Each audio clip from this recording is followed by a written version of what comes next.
Suja. Amém, irmãos, boa noite, tudo bem com vocês? Estou muito feliz de estar aqui, como o nosso querido Horácio já disse, o pastor está com suspeita de Covid, não sei se ele testou, mas ontem eu conversei com ele pela manhã ele estava bem esquisito, mas na parte da noite eu conversei com ele novamente, ele já estava bem melhor, com a voz bem mais sã, mais tranquila. E com certeza já deve ter melhorado mais por conta dos medicamentos que ele tomou e tudo mais. E com isso estou aqui e espero poder contribuir com vocês também. Então eu peço que vocês abram suas Bíblias comigo em Zacarias, no capítulo 4, por favor. Zacarias 4, no versículo 10.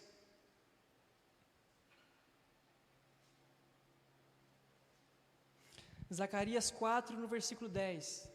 E eu vou ler outro versículo que está em Mateus, no capítulo 13, do versículo 31, que diz assim: outra parábola lhes propôs, dizendo: o reino dos céus é semelhante a um grão de mostarda, que um homem tomou e plantou no seu campo, o qual é, na verdade, a menor de todas as sementes, e crescida é maior do que as hortaliças, e se faz árvore, de modo que as aves do céu vêm aninhar-se nos seus ramos. Irmãos, a gente está bem cansado de ouvir em relação à dinâmica do reino de Deus, pela boca do nosso pastor. Ele fala muito a respeito de que Deus é muito capaz de fazer da subtração, soma, e da divisão, multiplicação. Porque Deus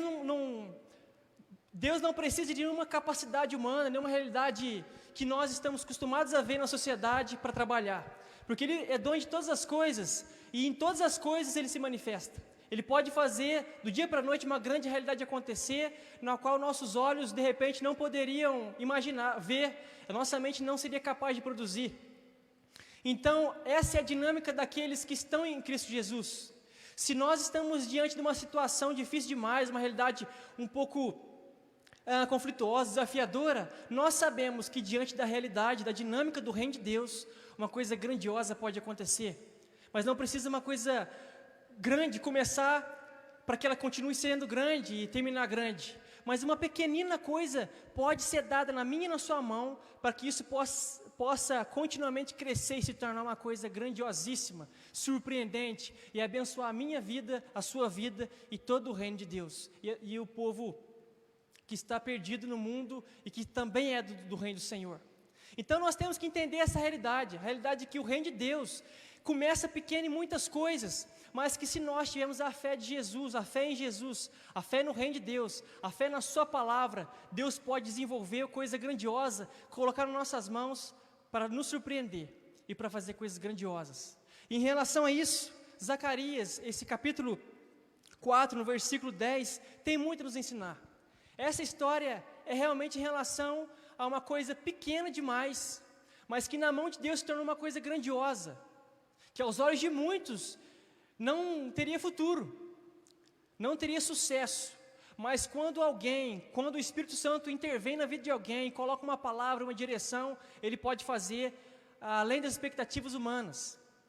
Ele pode fazer muito mais do que podemos imaginar. Então, quando nós colocamos nosso coração nessa realidade, nós podemos sim ser surpreendidos e viver o reino de Deus de maneira intensa. Amém? Quantos querem essa realidade? Amém?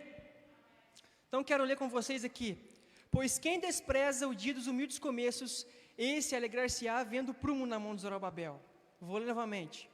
Pois quem despreza o dia dos humildes começos, esse alegrar-se-á vendo o prumo na mão de Zorobabel. Eu quero orar mais uma vez, eu quero orar para que Deus possa nos abençoar nesse momento. Amém, Jesus, eu te louvo, Pai, pela sua palavra, eu te bendigo, ó Deus, porque o Senhor é grandioso, o Senhor é o nosso Pai, o Senhor é o nosso Salvador, e nós precisamos de Ti nessa noite, para aprendermos a sua palavra e retermos, Pai, tudo aquilo que é do Senhor para nós. Com certeza, Pai, a sua palavra tem muito a nos edificar nessa noite, então eu peço, Pai, que o Senhor possa me ajudar a compartilhar o seu querer nesse momento, que eu não possa, Pai, te atrapalhar, mas que eu possa ser realmente, Deus, o canal da palavra do Senhor a ser proferida nesse momento aqui, Jesus. Então ajuda-me, Deus, a emitir a sua palavra, e ajude, Deus, os meus irmãos a captar, Deus, a absorver tudo aquilo que o Senhor tem para nos ensinar nos ensinar, Deus, em relação à sua palavra, em relação a tudo que esse texto aqui contém. Como esse texto, Pai, a sua palavra é riquíssima, e eu peço, Pai, que tudo aquilo que foi dito, Deus, possa servir de edificação para o seu corpo, para os meus irmãos que estão aqui nessa noite, e para aqueles, Pai, que nos veem pelas redes sociais, Deus. Em nome de Jesus eu oro, amém. Amém, meus irmãos, para que a gente consiga entender a realidade desse versículo, muito contexto precisa ser exposto. O contexto textual e o contexto histórico. Zacarias, o profeta Zacarias, se encontra no período pós-exílico, período pós-Babilônia. E a gente sabe, né, por ler a palavra do Senhor, que esse período foi um período muito, mas muito desafiador para o povo de Israel. Foi um período de recomeço, um período de reconstrução. E períodos de reconstrução, de recomeço, são extremamente desafiadores. Porque na nossa vida nós podemos ver, quando coisas novas estão para acontecer, nós ficamos todos perplexos em relação ao que nós temos que fazer, o que nós podemos fazer. Desculpa. Quais oportunidades temos que escolher para que as coisas possam ir bem. Em relação ao povo de Israel, as coisas não foram diferentes. Na verdade, muitos desafios se chegaram a eles. Desafios financeiros, desafios da infraestrutura da nação de Israel, desafios econômicos e por aí vai. Então, para que a gente se contextualize, agora o povo de Israel está fora do cativeiro babilônico. Eles não são mais liderados pelo rei Nabucodonosor, que era o rei babilônico, mas agora era o rei Dario. Antes de Dario era o rei Ciro.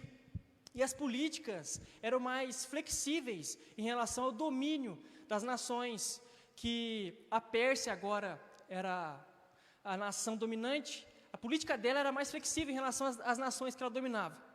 Então eles puderam voltar para sua terra natal, eles puderam voltar para a nação de Israel. Só que grandes dificuldades eles encontraram lá.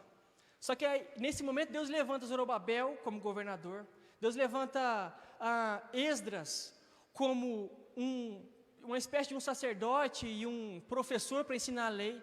Deus levanta Neemias como aquele que saiu da Babilônia para auxiliar na reconstrução dos muros de Jerusalém, ele era copeiro do rei.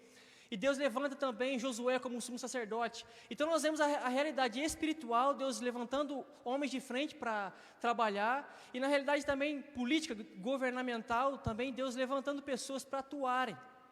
Então, nessas realidades, Deus levantou essas pessoas porque sabiam que eles precisavam trabalhar em favor do povo de Deus que estava desorientado. De repente, o novo de Deus na nossa vida pode começar para nós um pouco embaçado. E nós precisamos entender que Deus, de repente, quer colocar na nossa frente homens de direcionamento para nos edificar. E isso vem por meio da comunhão, isso vem por meio do relacionamento. E nós precisamos estar com o coração aberto para isso. Aqueles homens erraram bastante. Como homens, todos erram.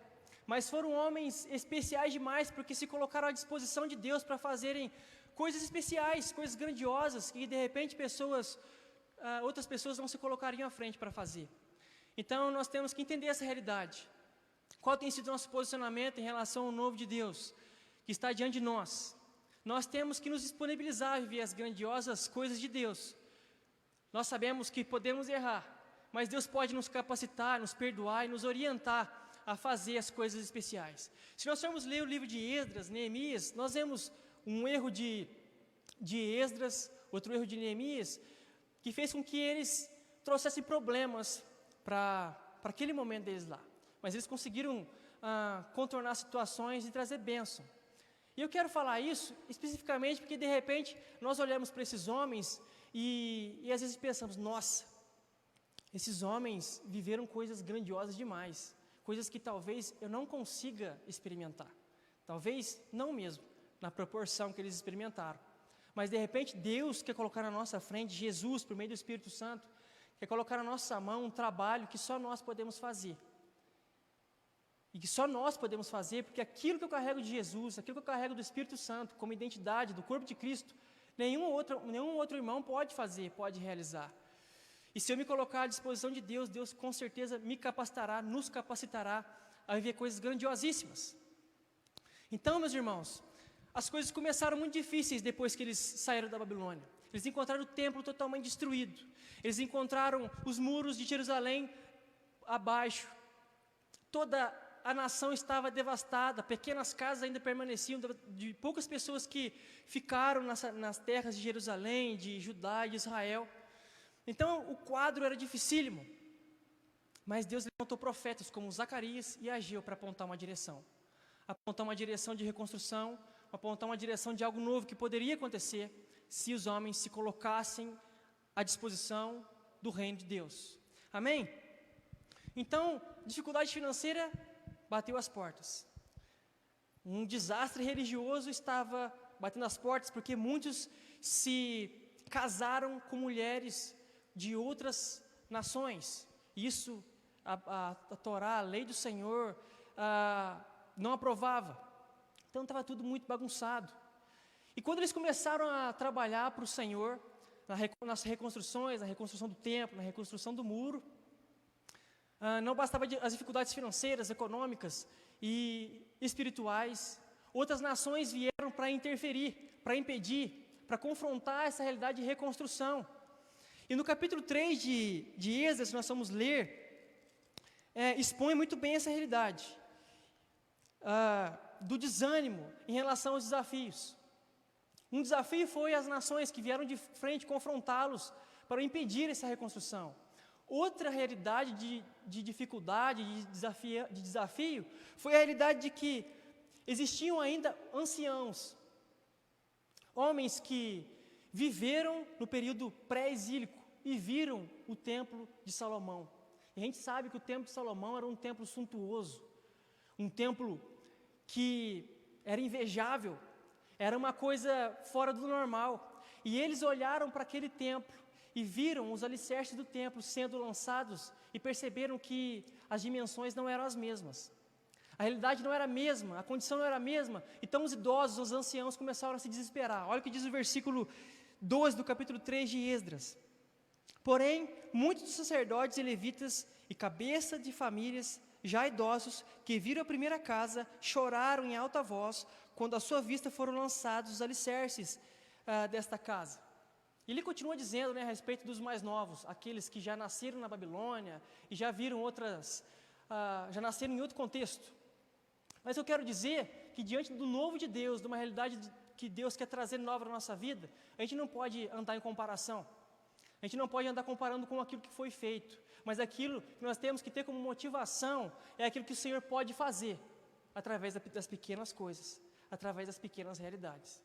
Na mão de Zorobabel, na mão de Neemias, estavam, de repente, somente o sentimento de disposição e a fé de que Deus produziria aquilo que eles necessitariam para aquele tempo. E mais para frente a gente vai perceber que eles foram surpreendidos poderosamente por aquilo que o Senhor pôde produzir. Então foi esses os desafios que eles experimentaram. A oposição em relação às nações, se a gente for continuar no capítulo 4 de Esdras mesmo, a gente vai ver as coisas acontecendo. A nação, os povos vizinhos intervindo e tentando pelejar contra eles, e eles tiveram que parar a construção durante praticamente 20 anos. Exatamente foram 17 anos de paralisação das reformas, das reconstruções. Isso é muito tenso. Isso é uma questão muito difícil para nós, porque às vezes nós somos imediatistas e não sabemos esperar o tempo de Deus. E é difícil demais para nós experimentarmos essa realidade, porque quem, não é mesmo, quer esperar as coisas acontecerem. Mas com certeza no tempo da espera, no tempo da aprovação, no tempo da dificuldade, o Senhor quer produzir no nosso coração, na nossa vida, grandiosas virtudes, não essas que passam por um vento, por qualquer vento, qualquer situação que vem diante de nós, mas essas virtudes que perduram e entram no nosso coração, na nossa alma, na nossa vida, e nos fazem mais fortes diante de toda e qualquer realidade que nós podemos experimentar. Então nós temos que esperar de Deus essas realidades, estar consciente que se Deus prometeu, Ele há de cumprir, estarmos conscientes de que se Deus colocou no nosso coração uma disposição, uma coisa pequena, uma direção, com certeza Ele realizará, porque nós somos somente vasos de barro, e o que mais importa na nossa vida é o conteúdo que existe dentro de nós. Qual o conteúdo que reside dentro do nosso interior? Porque nunca foi a respeito do vaso, daquilo que é visto pelas pessoas, mas é a respeito daquilo que nenhuma pessoa pode ver, mas as pessoas podem sentir através do nosso comportamento, da nossa vida, daquilo que nós dizemos, daquilo que nós pregamos, daquilo que vivemos. Então, mais ou menos, esse foi o contexto do pós-exílico, o contexto do pós-Babilônia. E foi difícil demais. Mas não somente esse contexto, nós temos o contexto de Zacarias. Zacarias é um livro muito místico, podemos dizer assim, porque inúmeras visões ele recebe de Deus. E as visões mostram a respeito daquilo que Deus estava vendo. E que de repente os homens não estavam vendo. E todos nós sabemos que os profetas são porta-vozes de Deus para expor aquilo que os céus estão dizendo, para trazer uma direção, ou seja, o que fazer, e também dizer como e através de quem. E nesse momento aqui, através dessa palavra, dessa visão que Deus dá para Zacarias, para trazer para o filho de Zorobabel, ele recebe uma grandiosa palavra de estímulo, que por mais que o templo estava paralisado na sua reconstrução, na sua edificação, estava somente sendo vista os seus alicerces, que eram pequenos demais nas suas dimensões em relação ao templo de Salomão. Deus queria produzir uma coisa grandiosa na vida de Zorobabel, que se ele se deixasse ouvir, se deixasse guiar pelo que ele ouvia, pelo que ele via na nação de Israel, com certeza os passos de fé ele não daria. Então nós temos que estar com nossos olhos fixos em relação àquilo que o Senhor tem para produzir. Sendo essa coisa na nossa mão, esse dom, essa capacitação, esse desafio, essa realidade pequena. Sendo isso pequeno ou não, nós temos que entender que a dinâmica do reino dos céus não funciona conforme a nossa vista. Não funciona conforme o nosso pensamento, mas a dinâmica de Deus, o poder de Deus atua na nossa fraqueza, nossas imperfeições, nossas carências, porque Ele é um Deus que nos fortalece em todo momento, e Ele sabe do que nós precisamos todos os dias para vencer toda e qualquer dificuldade, porque nada pode abalar aqueles que estão em Cristo Jesus, porque Ele já venceu todas as coisas. E nós temos essa realidade diante de nós. Mas isso depende do nosso conhecimento de Deus. Zorobabel enfrentou esse desafio. E é incrível demais pensar, porque, de repente, em relação às partes exteriores do templo, foi o templo menos suntuoso. Porque depois do templo de Zorobabel existiu o templo de Herodes. Na verdade, o Herodes reconstruiu o templo, reformou o templo e ornamentou muito ele. Mas foi o templo que mais perdurou. Foi o templo que mais durou. O templo de Salomão não durou tanto quanto o templo de Zorobabel. Então, as coisas que podem começar pequenas, podem ser de uma grande durabilidade, porque elas resistem ao tempo, diante da nossa desempenho em trabalhar para a edificação disso. E nós, às vezes, queremos coisas rápidas demais, aceleradas demais, e que, de repente, por conta dessa realidade, não será uma obra que perdure. Não é mesmo? Então, agora vamos para o texto, diretamente. O texto tem muito detalhe, que tem para nos ensinar muitas coisas. Olha o que diz. Pois quem despreza o dia dos humildes começos, esse alegrar-se-á vendo prumo na mão de Zorobabel. É muito especial, porque ele diz, pois quem despreza o dia dos humildes começos. Geralmente nossos olhos são atraídos muito para aquilo que chama muita atenção, não é mesmo? De repente, grandes pregadores, grandes adoradores do Senhor, de repente, grandes missionários, e nossos olhos às vezes não se atentam para os pequenos começos, para os pequenos ministérios, para as pessoas que estão aparecendo agora no reino de Deus. E às vezes nós não contribuímos para o crescimento dessas realidades, porque nós não esperamos o tempo começar a se desenrolar na vida de tal pessoa, ou de tal ministério, ou de tal realidade, para assim vermos e vivermos coisas grandiosas nessas realidades. Então, quais será que são as realidades que Deus tem colocado diante de nós, os pequenos começos? Será que Deus tem colocado de nós uma pequena realidade diante de nossa família? Uma simples conversa, um simples retomar de relacionamento, uma simples disposição de passar por cima do orgulho para conversar com alguém que há muito tempo a gente não conversa, para que, através dessa pequena atitude, alguma coisa grandiosa e surpreendente possa acontecer. De repente, no nosso ministério, na nossa vida, algo também possa semelhar a isso. De repente, um simples pontapé, um simples encorajamento que Deus nos dá, e que às vezes nós deixamos a timidez nos vencer, nós nos abatemos e infelizmente não deixamos as coisas grandiosas acontecerem. Então são inúmeras coisas que de repente, que são pequenas, que podem se tornar grandes, se nós colocarmos tudo isso na mão do Deus que tudo pode. Essa palavra de para Zorobabel, que veio de Zacarias, caiu como uma luva para aquilo que eles precisavam ouvir, para aquilo que ele precisava ouvir naquele momento. Porque para aquilo que ele ouvia, para aquilo que ele via dos idosos, dos anciãos, do povo que estava desanimado em relação à espiritualidade, em relação à reconstrução das coisas que precisavam ser reconstruídas, era difícil demais. E se ele deixasse tudo isso abater o coração dele, de repente as coisas não aconteceriam como aconteceram. Mas a palavra de Deus, ela é sempre pontual para a nossa realidade. E com certeza Deus quer nos dar uma grande palavra para realmente vencermos toda e qualquer realidade. Obrigado, Ana. E não importa qual seja a realidade, a dificuldade dessa realidade, Deus é o Deus que nos supre, é o Deus que nos fortalece, é o Deus que nos unge para vencermos toda e qualquer situação. Não é mesmo? Continuando. Esse alegrar-se-á vendo o prumo na mão de Zorobabel. É muito especial, né? Quando nós olhamos para a história do povo de Israel e podemos ver o templo, né? Se nós pesquisarmos na internet as imagens, o templo reconstruído, o templo de pé, diante de inúmeras dificuldades, não é mesmo?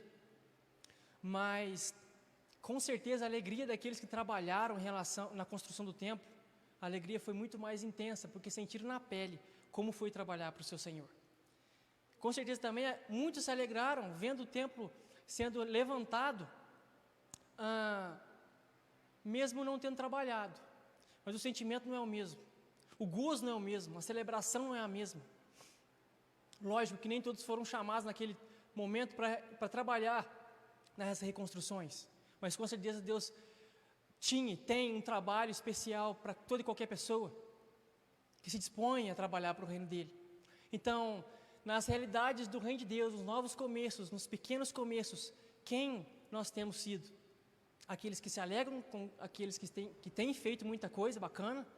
Ou nós temos sido só aqueles que vêm? Ou nós temos sido aqueles que trabalham para as coisas grandiosas de Deus? Porque não estão dando ouvidos e nem olhos para as dificuldades, para as situações de conflito, mas sempre olham nessas situações uma realidade em que Deus pode trabalhar, em que Deus pode atuar, em que Deus pode fazer coisas grandiosas através das pequenas coisas. Continuando, nós vemos que na continuidade diz: esse alegrar-se-á vendo o prumo na mão de Zorobabel. O prumo, né, era uma ferramenta de trabalho para que a parede ficasse retinha. Essa era a ferramenta que Zorobabel precisava usar na reconstrução. É uma linguagem literal, pode ser, mas também espiritual. E prumo quer dizer alinhamento, prumo quer dizer estar de acordo com aquilo que tem que ser feito com a obra do Senhor. E como tem sido a nossa ferramenta, como tem estado a nossa ferramenta em relação aos trabalhos que Deus quer colocar nas nossas mãos, que Deus tem colocado nas nossas mãos. Isso é muito especial de se ver, porque cada um de nós temos uma ferramenta para trabalhar no reino dos céus. Muitos cantam, muitos pregam, outros evangelizam, mas todos nós temos uma ferramenta na mão e nós temos que trabalhar com ela para a edificação, na construção do reino dos céus. E é muito especial vermos tais realidades acontecendo, a realidade das transformações, porque Deus colocou uma pequena ferramenta na mão de alguém, esse alguém ali, aprendeu a trabalhar com essa ferramenta e agora serve para edificação. Eu sempre conto o meu testemunho, essa parte da minha caminhada, de quando eu comecei a pregar. Eu comecei a pregar em casa de recuperação, e uma das primeiras vezes eu preguei sobre Abraão. E aí, Abraão é uma história bem comprida, né? Bem assim, extensa. E eu não sabia muito bem como pregar e tudo mais, só me deram a oportunidade e eu falei, tudo bem. E eu fui. E na minha cabeça estava tudo muito bem preparado. Cheguei lá na hora, o ambiente me pressionou muito. Porque era um ambiente, eu me senti muito oprimido naquele ambiente, eu era mais novo e tal. E tudo que eu preparei não saiu. Eu cheguei em casa e fui chorar para minha mãe. E falei, mãe, tudo que eu preparei não deu certo. E ela me consolava e tudo mais. Mas uma coisa que ficava muito forte no meu coração era a questão de que eu não deveria parar. Eu não deveria parar porque algo mais existia em relação àquilo para a minha vida, a pregação. E eu continuei. E hoje em dia, a coisa que eu mais gosto de fazer é compartilhar a palavra de Deus em todo lugar que eu consigo, que eu posso. Isso queima no meu coração. E na virada do ano, eu pude lembrar novamente disso e perceber, Deus, obrigado, porque o Senhor colocou no meu coração uma disposição de investir nisso, porque se tornou meu prazer. E eu digo, será que essa ferramenta que Deus tem colocado em nossas mãos tem sido desenvolvida para que nós consigamos ter regozijo, gozo e satisfação naquilo que Deus tem para nos dar? Eu cheguei para Jesus meio sem sonhos, sem expectativas, um pouco frustrado com relação familiar, e aos poucos Deus foi me mostrando muita coisa especial. E hoje eu tenho o coração cheio de sonhos, porque são sonhos que Ele colocou no meu coração, coisas que Ele colocou dentro de mim e que queimam intensamente, que eu quero experimentar. Então, para aqueles que às vezes estão sem direção, sem sonhos, sem anseio de viver algo novo, eu tenho certeza, convicção no meu interior, que no reino de Deus tem para você uma coisa muito grande, muito especial, que satisfará a sua vida por completo e dará sentido na sua caminhada, um sentido que você nunca experimentou antes, um sentido que preenche a sua existência e te dá alegria de levantar pela manhã e de dormir também sabendo que amanhã tem mais.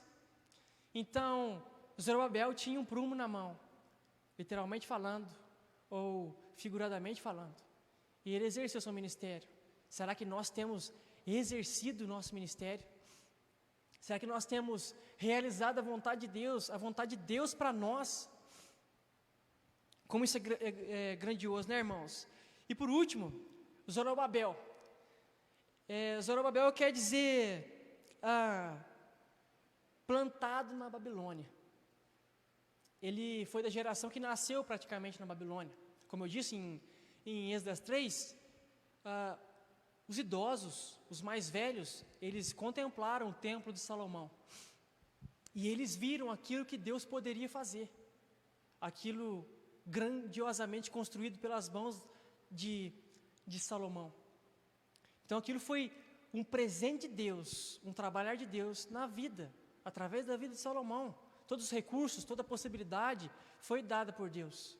Então eles viram coisas grandiosas, testificaram de coisas maravilhosas, mas diante de uma nova realidade, os idosos, aqueles que não conseguiram entender o algo novo de Deus, se frustraram.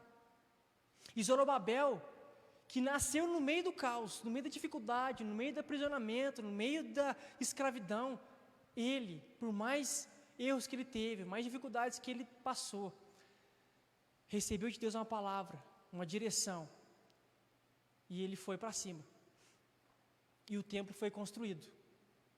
Logicamente, se nós formos continuar lendo as sequências dos livros, né, Zacarias, Ageu, Malaquias, nós não vamos ver o templo construído definitivamente.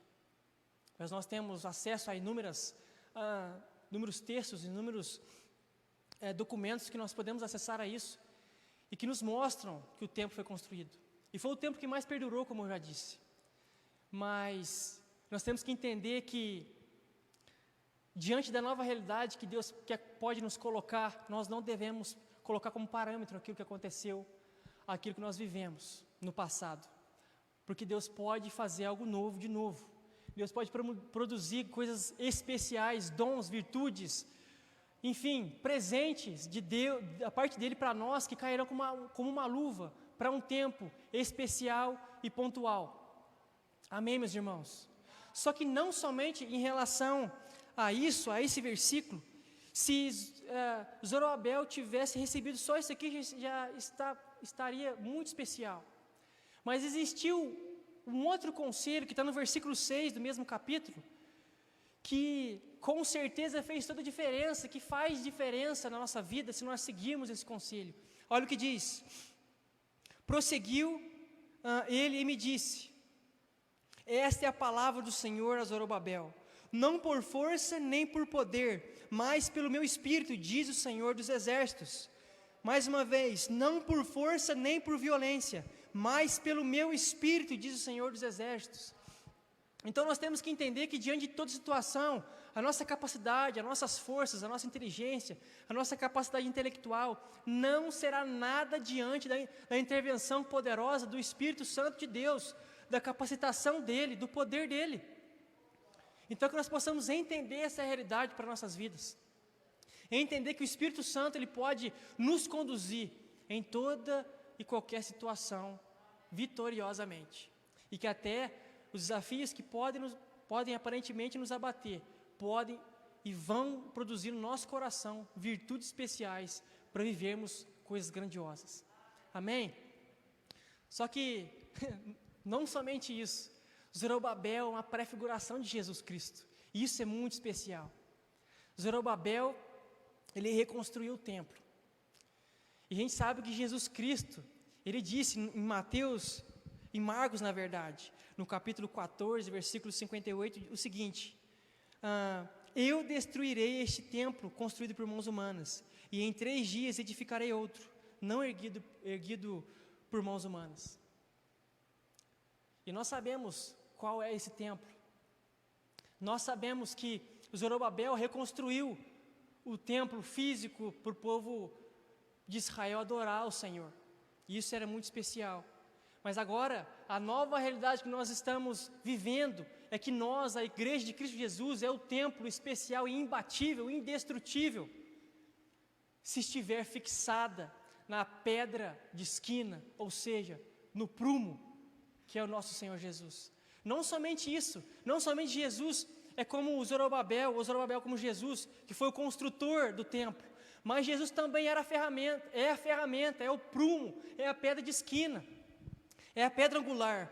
Existe uma versão da Bíblia, que é a King James, que eu gosto também, que diz, nesse mesmo versículo 10 do capítulo 4 de Zacarias, ele diz um pouquinho diferente, com alguns detalhes a mais que eu gosto muito, que diz assim, porquanto aqueles que acham insignificantes os dias dos pequenos trabalhos, ficarão agradavelmente surpresos ao verem a pedra principal, o prumo, nas mãos de Zorobabel.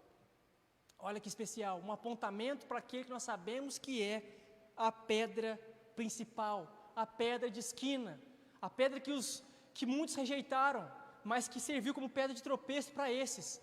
Mas para nós que estamos em Cristo Jesus, que estamos e fazemos parte da família de Deus, essa pedra é a pedra que nós devemos construir toda a nossa vida, e é a pedra indestrutível, imparável. E para finalizar, eu quero ler uma passagem muito especial que está lá em 2 Pedro. Abra comigo, por favor. 2 Pedro, na verdade 1 Pedro, desculpa. 1 Pedro, no capítulo 2,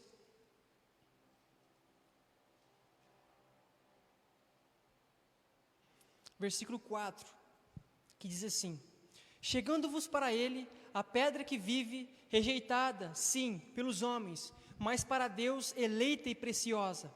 Também vós mesmos, como pedras que vivem, sois edificadas casa espiritual para ser de sacerdócio santo, a fim de oferecer de sacrifícios espirituais agradáveis a Deus, por intermédio de Cristo Jesus.